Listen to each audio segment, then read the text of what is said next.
Next, we have a world premiere. Its basis is a planned piece by Debussy. All we know is that he would have used piano, trumpet, and clarinet in a sonata for those instruments. He planned on writing 6, but he only completed 3, dying in 1918, with the 3 left that only had the instrumentation. So this piece is an imagining of what Debussy might have written for these instruments by composer Kenneth Cooper, using kind of extensions of Debussy's aesthetic. Though the sounds may strike you as very un-Debussy-like, the writing really is based in existing pieces by Debussy. And Mr. Cooper has added to the proceeding an essential flavor of fun and a pinch, I think, of the famous Gallic irony as well. When they begin, you may think that the musicians in that piece are just warming up their instruments, but this is all part of the plan. I was privileged to hear a rehearsal where the composer was zoomed into the rehearsal, so I heard directly from him what his desires are.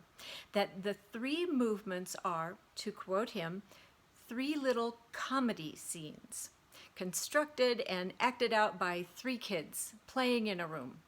The first of these 3 begins as if the instruments really are just warming up, and then ends with a theatrical flourish.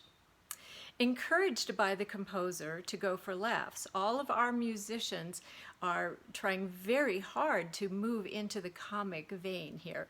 The second starts with a trumpet line as if it is a very nervous amateur trumpet player who's warming up, or maybe even he's arrived at the wrong concert hall.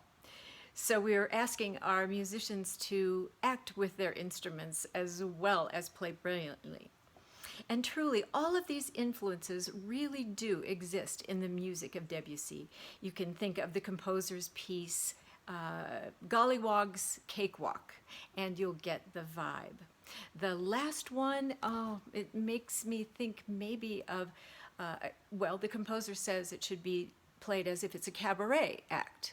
And it makes me think more of a cabaret act maybe by Maurice Chevalier, one of his Cane numbers, but done in a hall of mirrors.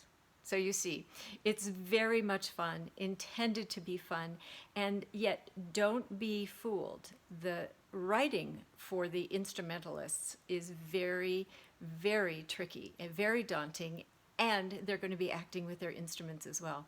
I think you're going to find that it's really just a wonderful, wonderful piece. And we're so excited to be presenting Kenneth Cooper's world premiere of Debussy Sonata No. 5.